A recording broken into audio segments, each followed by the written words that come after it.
Hello, new recruits. I'm Director Roberts. Today I shall be instructing you all on things that you should already know, considering it was handed to you on your documentation upon joining the Foundation. But it seems some of you did not do any reading or research that was given to you. And as such, we have suffered some minor containment breaches. Hence the need for this meeting. And many, many more, as it seems that some of you need further instruction. We'll be starting off with the basics of what the SCP Foundation is, as some of you apparently are confused on what we do here.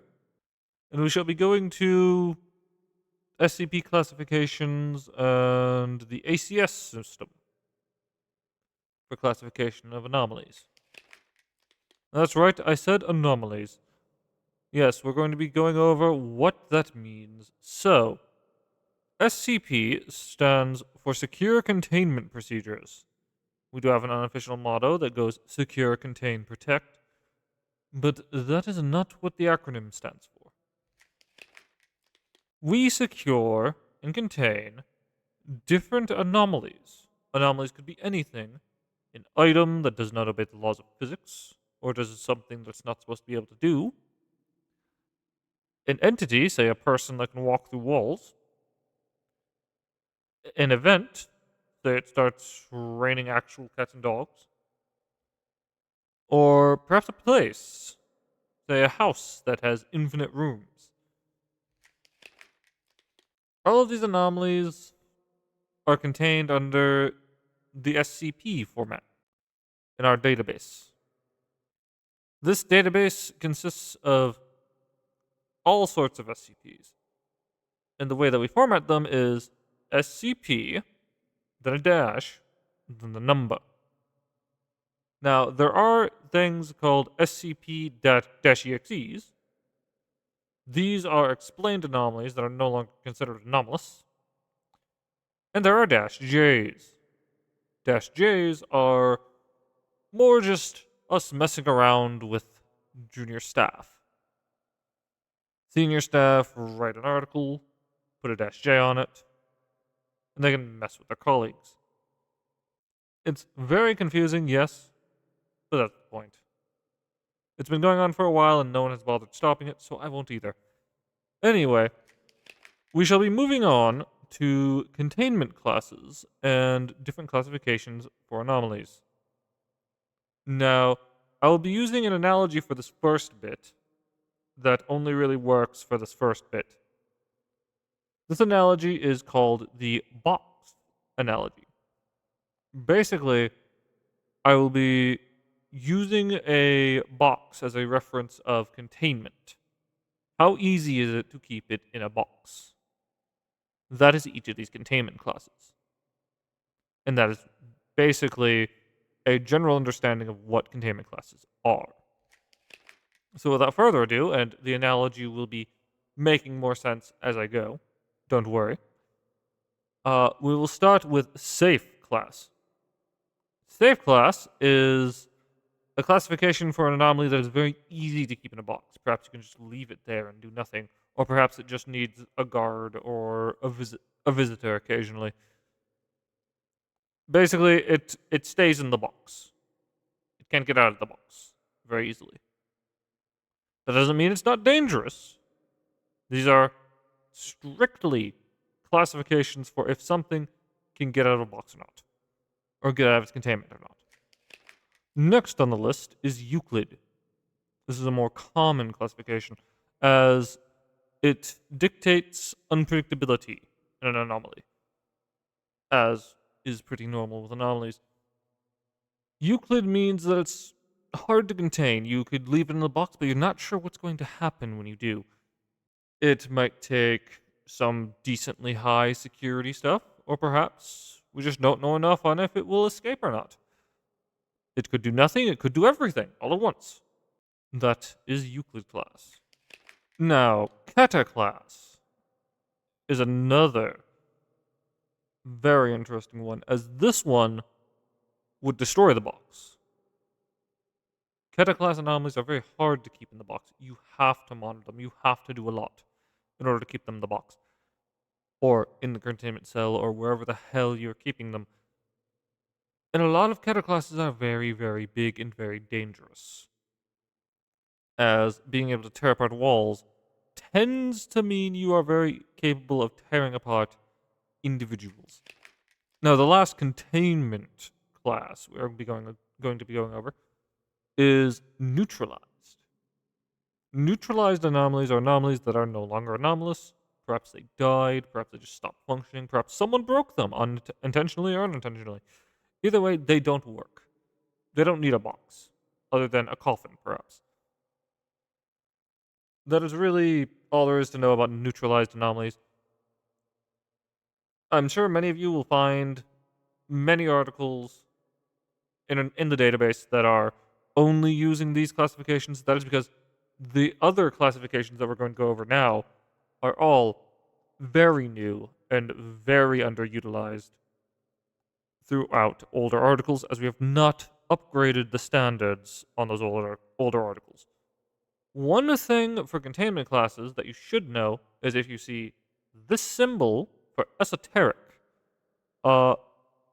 get out of that area. It's above your pay grade, and you'll probably be shot on sight for most of them. Esoteric anomalies use secondary containment classes, which are normally very unique and dangerous. And I can't even go over them with you because they're secret. For the next section of containment classifications we will be going over disruption classes. Disruption classes are also not about how dangerous an anomaly is. They are about how risky an anomaly is to get out. As we have kept a veil of normalcy, shall we say, around the entire world, to let people live a normal life. We have a motto here: we die in the dark so you can live in the light. And these disruption classes very much pertain to that, as these tell you whether or not an anomaly could expose the general public to the anomalous world. The first of these disruption classes is dark. Dark disruption class means basically only one person could know about it, or, just a small amount of people will know about it. It means there's not much concern of it getting out to the general public and being concerning to the veil of secrecy that we have built. The next disruption class is Vlam. Basically, only a handful of people would be affected by the anomaly if it were to breach, and just general knowledge would not be too difficult to cover up. Vlam is just generally not a lot of people will know about it, but people will know about it if it breaches, so be careful. You do not want to sacrifice the veil of secrecy. Now, Kanik. Kanik is the third disruption class. Basically, an entire city would probably know about this anomaly getting out. Kanik anomalies are significantly fast with the spread of their information and can be very concerning. So they could easily destroy the veil of secrecy if you let them out. So be very, very careful. Kanik anomalies can also tend to be very dangerous, as a lot of people knowing about them tends to be a lot of danger for just general people in general. Next is the Aki disruption class. Basically, this disruption class would mean that a metropolitan area would be affected by this anomaly getting out. It is very difficult to re-contain this anomaly, at least the knowledge of this anomaly. Our amnestics are probably going to be used a lot in the recontainment of this, and just they will be known by a lot of people very quickly. Hence, be very careful with them. And lastly, we have the Amida disruption class. Basically, These are special circumstance anomalies. If they get out, we'd have to declare war. Uh, these anomalies could disrupt the entire Veil of Secrecy, cause mass destruction, and put the world in danger.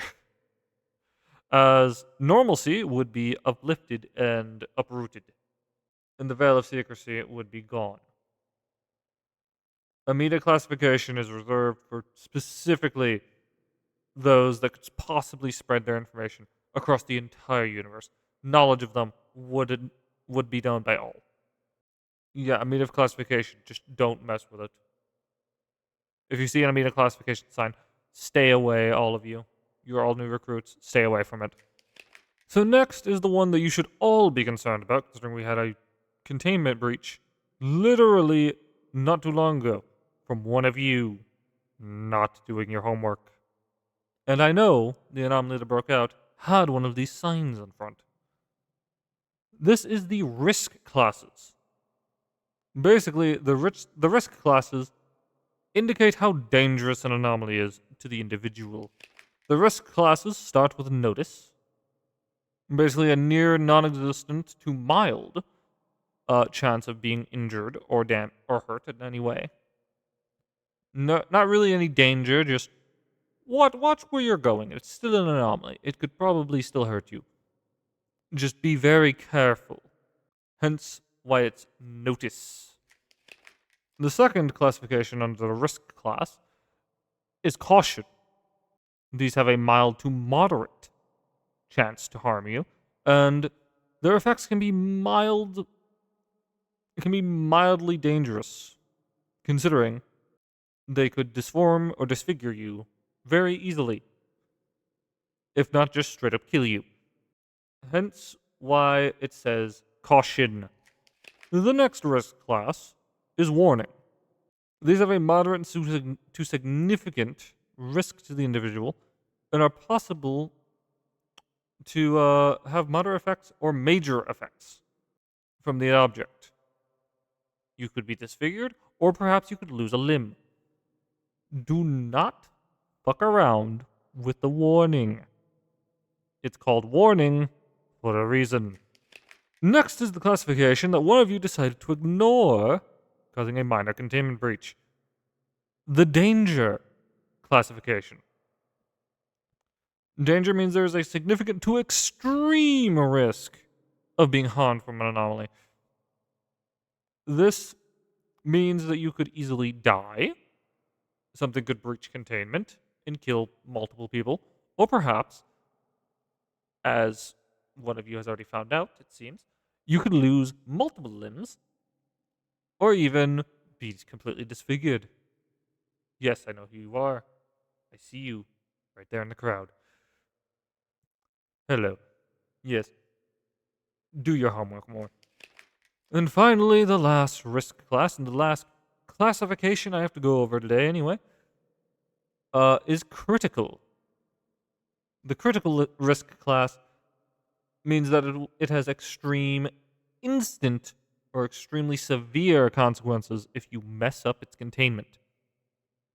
If you mishandle it or just be in the same vicinity as it at times, it will kill you. And it will be instant. Critical means you will probably die if you go near this anomaly. Stay away. Thank God it was only a danger class. Otherwise, we would have had more casualties. We only lost a few limbs here and there from our little minor containment breach. But yes, I hope this has been an informative little guide on just general classifications.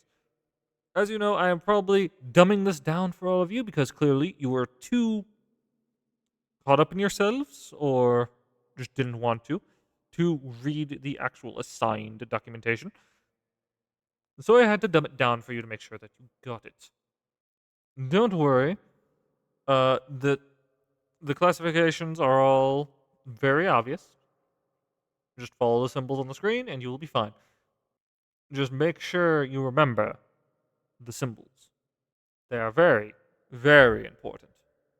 Symbols are a mass communication Symbols are important for communication in this foundation, and you will follow them. Got it? Good. You're all dismissed. Have a good day, and don't forget to do further readings. This assembly is adjourned.